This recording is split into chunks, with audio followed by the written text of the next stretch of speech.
هذا القرآن يوحدنا لطريق الخير يوجهنا الله تعالى أنزله ورسول الله معلمنا يوصيكم الله في أولادكم. பிஸ்மில்லாஹிர் ரஹ்மானிர் ரஹீம். வான்மறை சோலையில் என்னும் இந்த தொடரின் 8வது நாளான இன்று நாம் திருக்குர்ஆனில் மிகவும் பிரபலமான வசனங்களை பார்த்து வரக்கூடிய அந்த வரிசையில் வாரிசுரிமை சட்டங்களை பற்றி இறைவன் இந்த வார்த்தையில் தொடங்குகிறான்.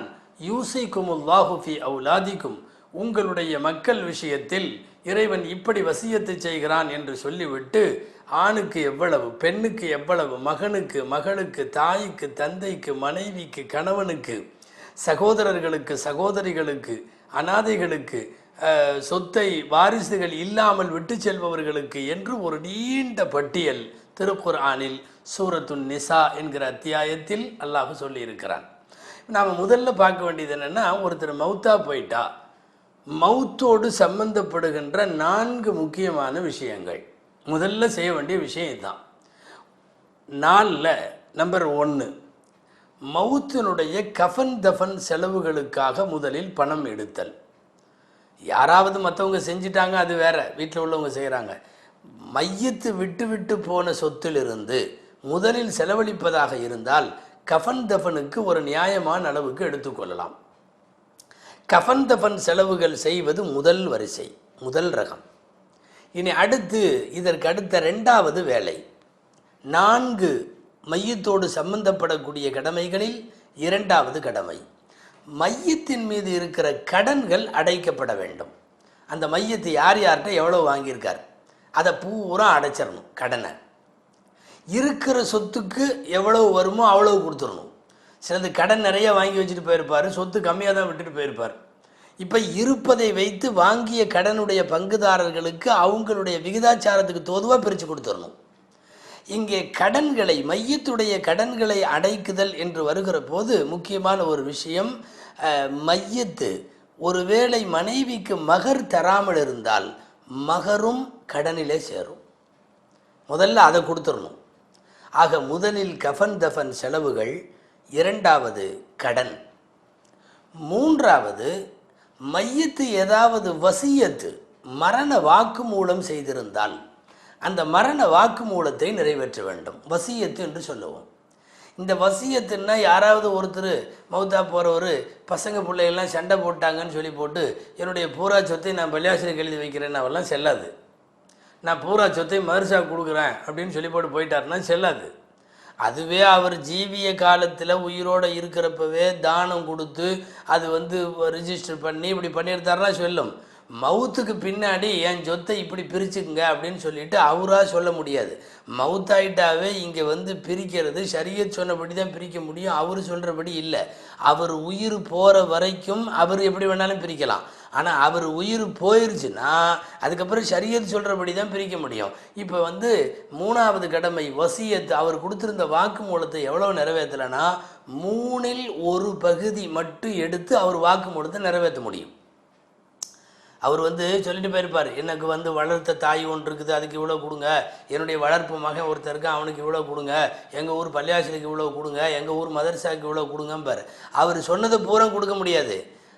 3இல் 1 பங்கு எடுத்து அந்த அளவில் மட்டும் கொடுத்துடலாம். ஏன்னா 3ல் 1 பங்கு போக மிச்சம் 2 பங்கு, சுமார் 1,50,000 ரூபா, 1,50,000 ரூபா ஒருத்தர் விட்டுட்டு போகிறாருன்னு வைங்களேன், 50,000 ரூபா மட்டும் அவர் சொல்கிற பிரகாரம் கொடுக்கலாம். மீதி 1,00,000 ரூபா இது வாரிசுதாரர்களுக்கு இடையில தான் பங்கு பிரியும், அவங்களுக்கு கொடுக்க முடியாது. ஆக 3வது வசியத் என்கிற வாக்கு மூலம் எதுவோ அதை நிறைவேற்றணும். இதுக்கு அப்புறம் 4வது வாரிசுதாரர்களுக்கு இடையில சொத்துக்கள் பிரிக்கப்பட வேண்டும். இது ஒரு மையத்தினுடைய அடிப்படையில் இருக்கக்கூடிய 4 கடமை. நான் மீண்டும் சொல்லுகிறேன், கஃன் தஃபன் செலவு முதல், 2வது கடன்களை அடைத்தல், 3வது வசியத் என்கிற மரண வாக்கு மூலத்தில் 3இல் 1 பகுதியை நிறைவேற்றுதல், 4வது வாரிசுதாரர்களுக்கு இடையில பங்கு பிரித்தல். முதல்ல பங்கு பிரிக்கிறதுக்கு முன்னாடி இதில் இன்னொரு விஷயம், முதல்லையே பிரிச்சிடுறது நல்லது. யாராவது ஒருத்தர் மௌத்தா போயிட்டாங்க, சொத்தையே பிரிக்காமல் அப்படியே விட்டுருவாங்க. வாரிசுதாரர்கள் எல்லாமே நல்லா இருக்காங்க, யாருக்கும் இப்போ சொத்து தேவையில்லை, அது அப்படியே கிடக்கட்டும் அப்படின்னு விட்டுருவாங்க. இப்படி நீண்ட நாள் ஒரு சொத்து பிரிக்கப்படாமல் போட்டு வைப்பது நல்லதல்ல. ஏன்னா பின்னாடி வாரிசுகளுக்கு இடையில கருத்து வேறுபாடு வரலாம், அல்லது அவங்களில் யாராவது ஒருத்தர் மௌத்தா போனால் இன்னமும் அந்த பிரிக்கிறதுல சிக்கலும் நீண்ட தூரம் போக வேண்டிய வாய்ப்பும் ஏற்படும். மனசுக்கு இடையில சஞ்சலங்கள் இதெல்லாம் வரும். இதுக்கெல்லாம் ஒரே தீர்வு என்னன்னா, யாராவது ஒரு பொருளை விட்டுட்டு போயிருந்தா, பணத்தை விட்டுட்டு போயிருந்தா, சொத்தை விட்டுட்டு போயிருந்தா, அவர் இறந்த உடனேயே அதை பிரிச்சுறது தான் நல்லது. கூடி பேசி பிரிச்சுறது நல்லது. இல்லாட்டி கருத்து வேறுபாடு வந்து சஞ்சலம் வந்து சண்டை வந்து, ஏன்னா இன்றைக்கி நாட்டில் நடக்கக்கூடிய சகோதரர்களுக்கு இடையில் சொந்தங்களுக்கு இடையில் நடக்கக்கூடிய பெரும்பாலான சண்டைகள் பார்த்திங்கன்னா சொத்துக்களுக்கான சண்டையாக இருக்கிறது. எனவே எவ்வளவு தூரம் விரைவாக அதை பிரிக்க முடியுமோ அவ்வளோ தூரம் பிரிச்சிடணும். பிரிக்கிறப்போ ஷரியத்து பங்கு சொல்லி இருக்கிறது. மனைவிக்கு எவ்வளவு, கணவனுக்கு எவ்வளவு, மகன் மகளுக்கெல்லாம் எவ்வளவுன்னு அதுபடி கொடுக்கணும். ரசூலுல்லாஹி ஸல்லல்லாஹு அலைஹி வஸல்லம் சொல்லுவார்கள், அல்ஹிகுல் ஃபராயித பிஅஹ்லிஹா. யார் பங்குதாரர்களோ பங்குதாரர்களுக்கு அவர்களுக்குள்ள பங்குகளை சரியாக சேர்த்து விடுங்கள் என்று சொல்வார்கள் ஸல்லல்லாஹு அலைஹி வஸல்லம். மார்க்கம் சொன்ன பிரகாரம் அவைகளை பிரித்து தந்துவிட வேண்டும். அதனுடைய முக்கியமான கடமை நமக்கு இருக்குது. இப்போது இந்த மார்க்கத்தில் சொத்து யாருக்கு கிடைக்கும்? 2 வழிகளில் சொத்து வரும். ஒன்று நெசபு, வம்ச வழி, தகப்பனார் மகன் பேரன் இந்த மாதிரி உள்ள வம்ச வழி. இன்னொன்று நிக்காஹ் வழி. நிக்காஹ் வழின்னா கணவன்கிருந்து மனைவிக்கு வருது, மனைவிக்கு இருந்து கணவனுக்கு வருது, இந்த மாதிரி உள்ளதெல்லாம் நிக்காஹ் வழி. எனவே வம்ச வழியிலேயும் சொத்து வரலாம், நிக்காஹ் வழியிலேயும் சொத்து வரலாம். இந்த 2 வகையான சொத்துக்களை மார்க்கம் அனுமதித்திருக்கிறது. இங்கே நாம் வாரிசு உரிமை என்று வருகிற போது, வாரிசுரிமை சட்டங்கள் என்று வருகிற போது அல்லாஹுவை நினைத்து பார்க்க வேண்டிய ஒரு செய்தி என்னன்னா, நம்முடைய சொத்தை நம்முடைய மக்களுக்கு கொடுக்கறது அப்படிங்கிறது இறைவன் கொடுத்த பெரிய நிஅமத்து. ஏன்னா காசு பூரா அல்லாஹ்வோடது. குர்ஆனில் வருது, மிம்மாலில்லாஹில்லதி ஆத்தாக்கும். அல்லாஹ் நமக்கு கொடுத்துருக்கிற எல்லாமே அவனோட தான். உரிமையாளர் யார் தெரியுமா? அவன். அப்போது நீ வாழ்கிற வரையும் வாழ்ந்துக்கோ, நீ மௌத்தா போகிறனே சொத்தெல்லாம் அல்லாஹ்வுக்கு சேர்ந்துடும், கவர்மெண்ட்டுக்கு சேர்ந்துடும், பைத்துல் மாலுக்கு சேர்ந்துடும், உனக்கெல்லாம் ஒன்றும் இல்லை, நீ உன் மக்களுக்கெல்லாம் ஒன்றும் கிடையாது, உன் மகனுக்கு வேணா அவன் தனியாக சம்பாதிக்க அப்படின்னு வைக்கலை. அல்லாஹ் என்ன செய்கிறான், நீ சம்பாதித்து ஈட்டி வைத்த பொருளில் இருந்துதான் உன்னுடைய மகனுக்கும் மகளுக்கும் தர வேண்டும் என்று சொல்லி உழைப்பை ஊக்குவிக்கிறான். ஓரளவு தன்னுடைய வம்சத்திற்காக தன்னுடைய வாரிசுகளுக்காக சேர்த்து வைப்பதை அனுமதிக்கின்றான். எனவே இந்த வகையில் பார்க்கிற போது வாரிசுரிமை என்று ஒரு சட்டத்தை இறைவன் இந்த சமுதாயத்திற்கு தந்திருக்கிறான்னு, இது அல்லாஹுடைய பெரிய நிஅமத்து. ஒரு கற்பனை பண்ணி பாருங்க, யார் மௌத்தா போனாலும் அடுத்த நிமிஷம் அவருடைய சொத்தை பூரா கவர்மெண்ட் எடுத்துக்கும். மகனுக்கும் போகாது, மகளுக்கும் போகாது. இப்படி இருந்தால் என்ன ஆகும்? முதல்ல எவனுக்கும் காசு சேர்த்து வைக்கிறதுக்கே மனசு வராது. அன்னைக்கு இருக்கிறத படுக்கிறதுக்குள்ளே அன்னைக்கு ராத்திரிக்குள்ளே எப்படியாவது செலவு பண்ணி முடிச்சிடணும்னு நினைப்பாங்க. ஏன்னா இருந்தால் ரூபு போயிட்டால் கவர்மெண்ட் எடுத்துக்கும். எனவே அல்லாஹ் அப்படி வைக்கவில்லை. நீ உன்னுடைய காசு, நீ சம்பாதித்து வைத்ததை உனது மகனுக்கு கொடுக்கலாம், மகளுக்கு கொடுக்கலாம், மனைவிக்கு கொடுக்கலாம், தந்தைக்கு கொடுக்கலாம், தாய்க்கு கொடுக்கலாம். இறைவன் ஒரு தெளிவாக வாரிசுரிமையில் ஒரு பாதையை வைத்து விட்டான். இனி இந்த வாரிசுரிமை சட்டங்கள் இஸ்லாமிய பார்வையில் நம்ம பார்க்கணும். முதல்ல என்னென்னா, ரசூலுல்லாஹி ஸல்லல்லாஹு அலைஹி வஸல்லம் வருகைக்கு முன்னால் அங்கே என்ன இருந்தது தெரியும்? அறியாமை காலத்தில் பொம்பளைக்கு சொத்து கிடையாது, பெண்ணுக்கு சொத்து கிடையாது, சிறுவர்களுக்கு சொத்து கிடையாது. இப்போ யாருக்கு மட்டும்தான் இருக்கும்? ஆம்பளைகளுக்கு, அதுலேயும் பெரியவங்களுக்கு, இவங்களுக்கு மட்டும்தான் சொத்து தருவாங்க. இதில் இன்னொரு வேடிக்கை என்ன தெரியுமா? ஆம்பளைகளில் எல்லா ஆம்பளைக்கும் சொத்து தர மாட்டான். போருக்கு குதிரையில் அமர்ந்து போவதற்கு தெரிய வேண்டும், அம்பு எறிவதற்கு தெரிய வேண்டும், போர்க்களத்தில் சண்டையிடுறதுக்கு தெரியணும், சண்டையிட்டு கனிமத் என்று சொல்லக்கூடிய கொள்ளை பொருட்களை அள்ளிவிட்டு வரக்கூடியவனுக்கு அவனுக்கு தான் தர முடியும். இந்த தகுதி இருந்தால் தான் சொத்து தருவான். சும்மா இருக்கிற ஆம்பளைகளுக்கான் தர மாட்டான். வீட்டில் ஒருத்தர் 60 வயசு ஆச்சு, அவர் படுத்து கிடக்கிறாரு, அவர் போருக்கும் போக மாட்டார், குதிரையிலையும் உட்கார மாட்டார், அவரால் எந்த பிரயோஜனம் இல்லை, சொத்து தர மாட்டான். எனவே பெண்களுக்கு இல்லை, சிறுவர்களுக்கு இல்லை, பெரியவர்களிலேயும் குதிரை சவாரி செய்ய தெரியாதவன், போர் செய்ய தெரியாதவன், அதே போல் கொள்ளை பொருட்களை போருக்கு போய்விட்டு சண்டையிட்டு அள்ளி வர தெரியாதவன், இந்த மாதிரி உள்ளவனுங்களுக்கெல்லாம் சொத்து இல்லை அப்படின்னு சொல்லி ஆரம்பத்தில் வச்சுருந்தாங்க. ரசூலுல்லாஹி ஸல்லல்லாஹு அலைஹி வஸல்லம் வந்ததற்கு பிறகு, இஸ்லாமிய சட்டங்கள் வந்ததற்கு பிறகு ஏற்படுத்திய சமூகத்தினுடைய மாற்றங்களில் மிக முக்கியமான மாற்றம் இது. எல்லாத்துக்கும் சொத்து உண்டு. லிர் ரிஜாலி நஸீபும் மிம்மா தரக்கல் வாலிதானி வல்லக்ரபூன். ஆண்களுக்கு அவங்களுடைய பெற்றோர்களும் சொந்தக்காரர்களும் விட்டுவிட்டு போகிறதுலேருந்து பங்கு இருக்குது. ஒலின் நிசாஇ நசீபும் மிம்மா தரக்கல் வாலிதானி வல்லக்ரபூன். பெண்களுக்கும் அவங்க சொந்தக்காரங்க அவங்க பெற்றோர் விட்டுட்டு போனதிலிருந்து சொத்து உண்டு என்று சொல்லி சொத்து விஷயத்தில் ஒரு புதிய பரிணாமத்தை, அதுவரை அரபுலகம் கேள்விப்பட்டிருக்காத ஒரு புதிய விஷயத்தை முன்வைக்கிறது. நாம் இங்கே இன்னொன்று நன்றாக புரிய வேண்டும். உலகத்தில் பெண்களுக்கு சொத்து உண்டு என்று உலகத்தின் எந்த மூலையிலேயும் குரல் எழும்பாத வேளையில் அருமைநாயகம் ஸல்லல்லாஹு அலைஹி வஸல்லம் முதலில் இஸ்லாமிய குரலை பேசுகிறார்கள். பெண்ணுக்கு சொத்து உண்டு, சிறுவர்களுக்கு சொத்து உண்டு, பிறந்த குழந்தையாக இருந்தாலும் அந்த குழந்தையின் பெயரிலும் சொத்து உண்டு. இது ஒரு அற்புதமான இந்த வாரிசுரிமை, இந்த பங்குகளை பற்றிய இஸ்லாமிய பார்வை முதலாக முன்வைக்கப்படுகிறது. இதனுடைய பின்புலத்தோடு நாம் பார்க்கலாம். ஒரு சஹாபி, ஒரு நபி தோழர், அவருக்கு சஅத் இப்னு ரபீஅ ரலியல்லாஹு அன்ஹு என்று பெயர். அவர் போர்க்களத்தில் அவர் கொல்லப்படுறார். ஒரு மனைவி, 2 பெண் பிள்ளை விட்டுட்டு போகிறார். கூட ஒரு சகோதரரை விட்டுட்டு போகிறார். என்ன ஆச்சு தெரியுமா? வழக்கம் போல் அவர் போர்க்களத்தில் இறந்த உடனே அவர் சொத்துக்களும் இருக்குது. இந்த நிலைமையில் அவர் சகோதரர் நேர வந்து சொல்லிட்டார், எல்லாம் எனக்கு தான், நீ பொம்பளை, அதனால் உனக்கு சொத்து இல்லை, இது 2 பெண் பிள்ளை, இதுக்கும் சொத்து இல்லை, எல்லாத்தையும் எனக்குன்னு அள்ளிட்டு போயிட்டார். இப்போ 2 கைக்குழந்தைகளோடு சிறுமிகளோடு அந்த அம்மா தவிக்குது. வாழ்க்கையில் எந்த விதமான திசையும் தெரியலை. இப்படி ஒரு சூழ்நிலையில் ரசூலுல்லாஹி ஸல்லல்லாஹு அலைஹி வஸல்லம் இடத்துல சஅத் இப்னு ரபீஅ ரலியல்லாஹு அன்ஹுடைய மனைவி வருகிறது. அல்லாஹ்வின் தூதரே, என்னுடைய கணவர் சஅத் போர்க்களத்தில் கொல்லப்பட்டு விட்டார், 2 பெண்மக்கள் இருக்குது, நான் இருக்கேன், நாங்கள்லாம் வாழணும், ஆனால் கணவருடைய சொத்து அத்தனையும் அவங்க சகோதரர்கள் எடுத்துக்கிட்டாங்க, நீங்கள் இதுக்கு பதில் சொல்லுங்கள். ஸல்லல்லாஹு அலைஹி வஸல்லம் அவர்கள் அந்த பெண்ணையிடத்தில் சொன்னார்கள், இர்ஜிஇ லஅல்லல்லாஹ சயக்தி ஃபீஹி. நீ இப்போ திரும்பி போ, அல்லாஹ் உன் விஷயத்தில் ஒரு நல்ல தீர்ப்பை செய்வான் அப்படின்னு சொல்லிட்டு வகியை எதிர்பார்த்து அந்த பெண்ணை அனுப்பிவிட்டார்கள். வகி கொஞ்ச நாள் வரல. நீண்ட நாள் கழித்து அந்த பெண் மீண்டும் குழந்தைகளோடு திரும்பி வந்தது. தன்னுடைய கணவர் விட்டு போன சொத்தில் தனக்கு பங்கு வேண்டும் என்று கேட்கிறது 2 பெண் மக்களுக்கு. ஸல்லல்லாஹு அலைஹி வஸல்லம் இந்த வாரிசுரிமையினுடைய ஆயத்துகள் இறங்கியதை சொன்னார்கள். யூசிக்குமுல்லாஹு ஃபீ அவுலாதிக்கும். அங்கிருந்து தொடங்கி இன்றைக்கு நாம் வான்மறை சோலையில் என்கிற இந்த தொடரில் பார்க்கிற இந்த வசனம் வாரிசுரிமை பற்றிய வசனம்.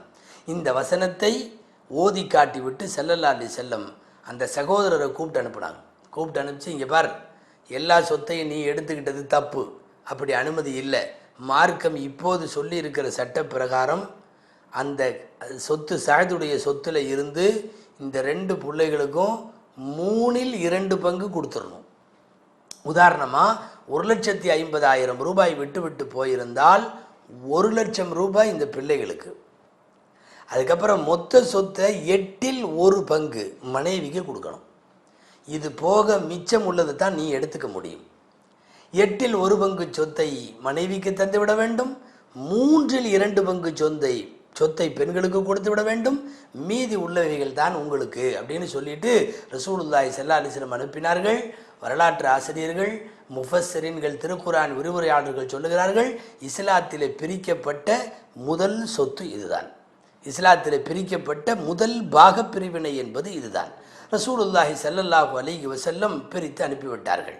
மார்க்கம் கணவனுக்கு மனைவிக்கு எல்லாத்துக்கும் எவ்வளோன்னு சொல்லியிருக்கு. இதில் நாம் முடிவு செய்கிறதில்லை, அல்லாஹ் முடிவு செய்து விட்டான்.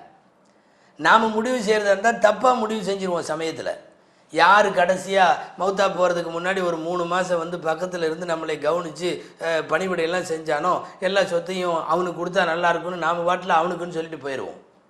முன்னால் 10 வருஷம் ஒருத்தர் பார்த்துருப்பார், ஒரு சின்ன மனசங்கடத்தினால இப்போ தள்ளி நிற்பார், அவரை விட்டுருவோம். சில பேர்த்துக்கு நாம் கொடுப்போம், சில பேர்த்துக்கு கொடுக்க மாட்டோம். முதல் பொண்டாட்டி அவர் ஒன்றும் சொல்லாமல் விட்டுருவோம். 2வது மனைவியாக இருக்கிறவங்களுக்கு முக்கியத்துவம் கொடுத்துருவோம்.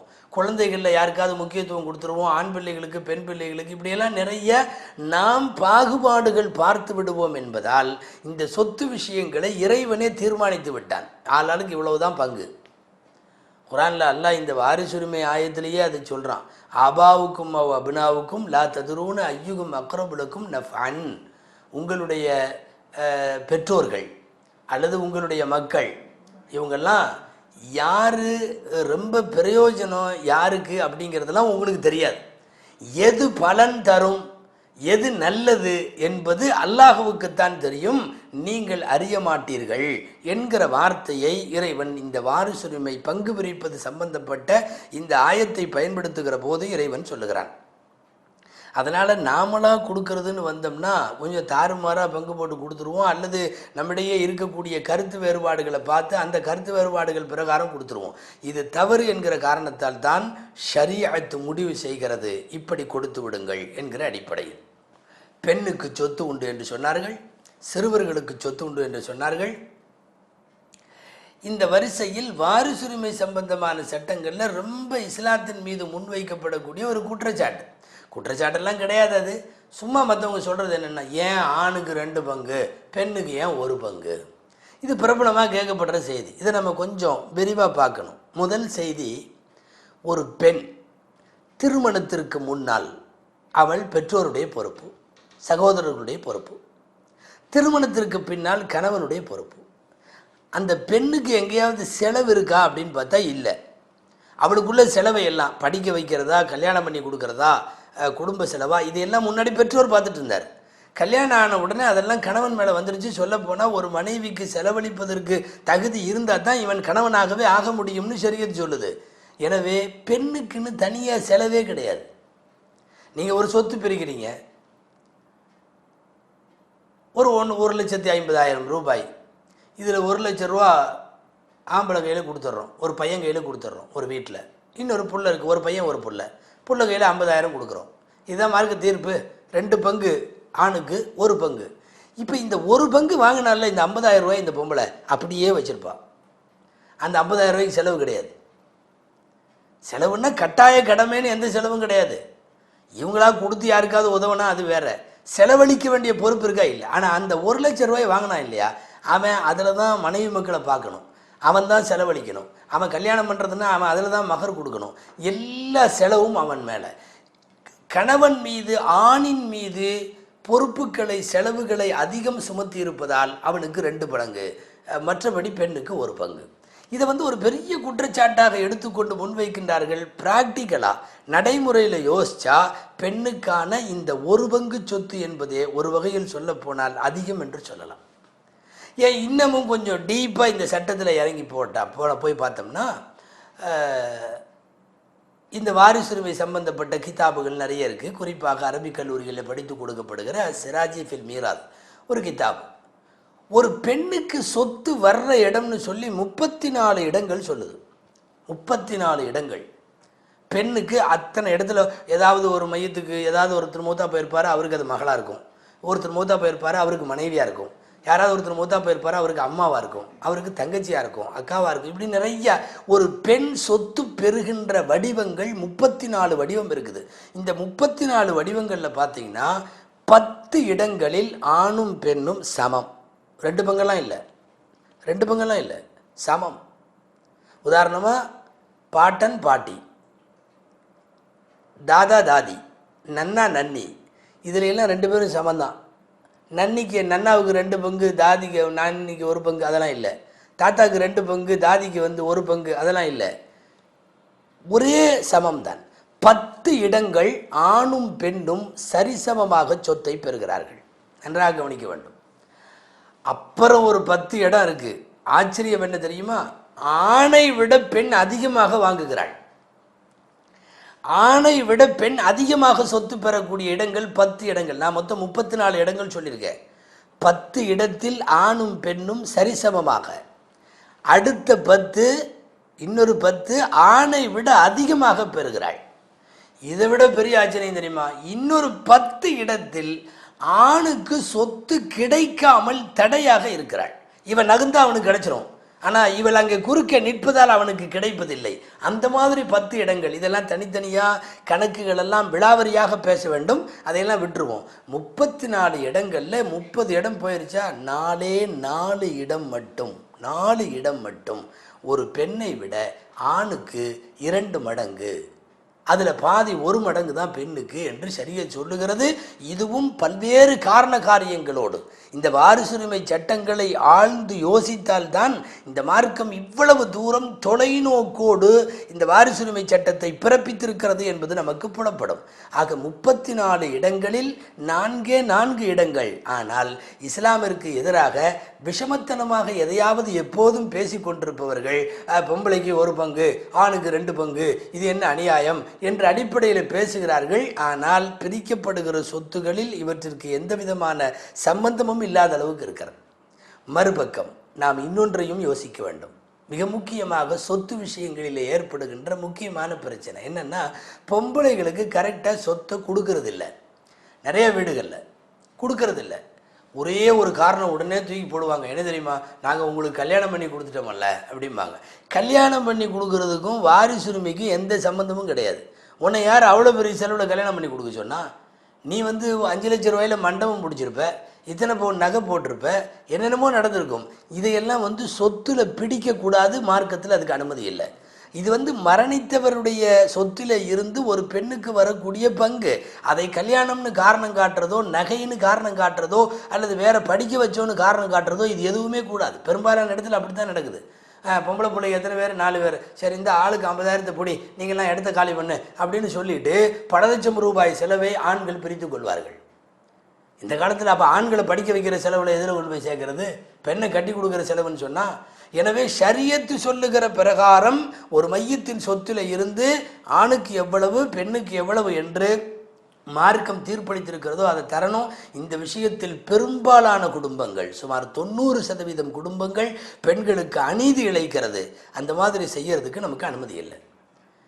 பையன விஷயத்தில் உன்னை படிக்க வச்சுட்டோம், உனக்கு மெடிக்கல் காலேஜில் சீட்டு வாங்கி கொடுத்தோம், இன்ஜினியரிங் காலேஜில் சீட்டு வாங்கி கொடுத்தோம், இத்தனை லட்சம் சரியாக போச்சு போ அப்படின்னு பையனையும் துரத்த முடியாது. படிப்பை காரணம் காட்டி ஆண் மக்களையோ, கல்யாணத்தை, நகையை, இதையெல்லாம் காரணம் காட்டி பெண் மக்களுக்கோ சொத்து இல்லாமல் செய்யக்கூடாது. அவைகளெல்லாம் சொத்து பிரிப்பதற்கு முன்பு உள்ள குடும்பத்தினுடைய செலவினங்களில் சேரும். சொத்து பிரிக்கிற போது இந்த பாகுபாடுகளை காட்டுவது மிகப்பெரிய மார்க்கம் தடுத்த செயல். ஷரியத்துக்கு தெரியும் எது யார் யாருக்கு எவ்வளோ அப்படிங்கிறது. அதனால தான் மார்க்கம் வச்சிருக்குது. ஒவ்வொருத்தருக்கும் பங்கு வச்சிருக்குது. ஒருத்தர் மௌத்தா போயிட்டாருன்னு வைங்களேன், அவங்க அம்மா அத்தாவுக்கு பங்கு இருக்குது. ஏன்னா ஒரு வேளை கொடுக்கலன்னு வச்சுங்க, நம்ம நினைப்போம் அது வயசானவங்க, அவங்களுக்கெல்லாம் எடுத்து கொண்டு போய் கொடுக்கணும்னு. பொட்டை பிள்ளைங்க இருக்குது, மனைவி இருக்குது, அவங்களே வச்சுக்க வேண்டியதானே, அந்த வயசானவங்களுக்கு எது கொடுக்கணும்? சில நேரம் நாம் இந்த கேள்வியை புரியாமல் பேசுகிறோம். அல்லாஹ் சொன்னது போல் உங்களுக்கு எது பலன் என்று உங்களுக்கே தெரியாதுங்கிறான் அல்லாஹ். உதாரணமாக ஒருத்தர் மௌத்தா போகிறார், ஒரு மருமக, அதாவது அவருடைய மனைவி, தாயார், தகப்பனார், இவங்க மட்டும்தான் அந்த வீட்டில், குழந்தைகளாம் இல்லை. மௌத்தா போயிட்டார், வீட்டில் 3 பேர், மையத்துடைய தகப்பனார், மையத்துடைய தாயார், மையத்துடைய மனைவி. அவர் மௌத்தா போயிட்டா என்ன தெரியுமா பண்ணும் இந்த பொம்பளை? மருமகோ, நிறைய இடங்கள்ல நடக்கு, மருமக இவங்க 2 பேர்த்தையும் அம்போன்னு கழட்டி விட்டுட்டு அது போயிடும். எல்லா சொத்தையும் வாங்கிட்டு, என் புருஷனோட சொத்து எங்கிட்ட கொடுங்கன்னு வாங்கிட்டு போயிடும். இந்த வயதானவர்களை பார்க்கறது யார்? இவர்களை கவனிச்சுக்கிறது யார்? அங்கே யாருமே இல்லை. ஒரே ஒரு பையன் தான், அவன் மூத்த போயிட்டான். என்ன செய்ய முடியும்? மார்க்கம் அதனால் தான் முடிவு செய்து சொல்லுகிறது, நீ குழந்தை இல்லையா, நீ மனைவியா, 4ல் 1 பங்கு வச்சுக்கோ. இந்தா பெற்றோர்களுக்கு இவ்வளவு கொடு, மீதி உள்ளவைகளை பெற்றோருக்கு கொடுக்கறது. தகப்பனார் கையில் மிச்சம் உள்ளதை பூராத்தையும் கொடுக்குது. காரணம் என்னென்னா நிர்கதி ஆயிடக்கூடாது. அல்லது இதுக்கு நேர் மாற்றம் சில இடங்களில் மருமகளுக்கு கொடுக்காம வெறும் மாமனார் மாமியார் மட்டும் 2 பேரும், அதான் இல்லை என் பையனே போயிட்டான், அப்புறம் நீ எதுக்கு, நீ போ உங்கள் தாப்பனார் வீட்டுக்கு போ, உங்கள் தாயார் வீட்டுக்கு போன, அதை துரத்தி விட்டுட்டு பூரா சொத்து இவங்க வச்சுக்குவாங்க. தவறு.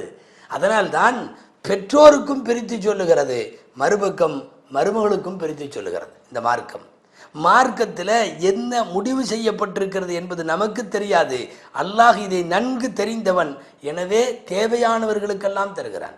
யாராவது குடும்பத்தில் மனவளம் குன்றிய ஒரு மகன் இருப்பான், மற்ற பசங்கள்லாம் விவரமாக இருப்பானுங்க, ஒரு சைஸை அவனை மட்டும் நிறுத்தி போட்டு இவனுக்கெல்லாம் சொத்தை பிரிச்சுக்குவானுங்க.